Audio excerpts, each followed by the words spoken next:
Hi everyone, आपका question है राष्ट्रीय आय की परिभाषा दे, इसकी गणना के प्रमुख विधियाँ कौन कौन सी है। ठीक है, तो आइए इसके बारे में हम समझते हैं। देखिए, राष्ट्रीय आय का अर्थ किसी देश में एक वर्ष में उत्पादित वस्तुओं एवं सेवाओं के कुल मूल्य से लगाया जाता है।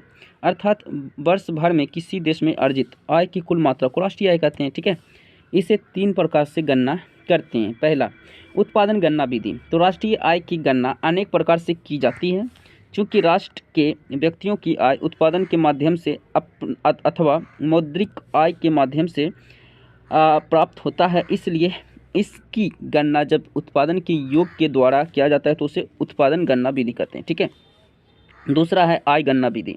जब राष्ट्र के व्यक्तियों की आय के आधार पर राष्ट्रीय आय की गणना की जाती है तो उस गणना विधि को आय गणना विधि कहते हैं। तीसरा है व्यय गणना विधि। आय द्वारा व्यक्ति अपने उपभोग के लिए व्यय करता है, इसलिए राष्ट्रीय आय की गणना लोगों के व्यय के माप से किया जाता है। राष्ट्रीय आय की इस गणना को व्यय गणना कहते हैं। ठीक है। तीसरा ये आपका कर सकते हो मूल्य योग विधि। तो उत्पादित की हुई वस्तुओं का मूल्य विभिन्न परिस्थितियों में व्यक्तियों द्वारा किए गए प्रयास से बढ़ जाता है। ऐसी स्थिति में राष्ट्रीय आय की गणना को मूल्य योग गणना कहते हैं, मूल्य योग विधि कहते हैं। व्यावसायिक गणना। व्यावसायिक संरचना के आधार पर राष्ट्रीय आय की गणना की जाती है।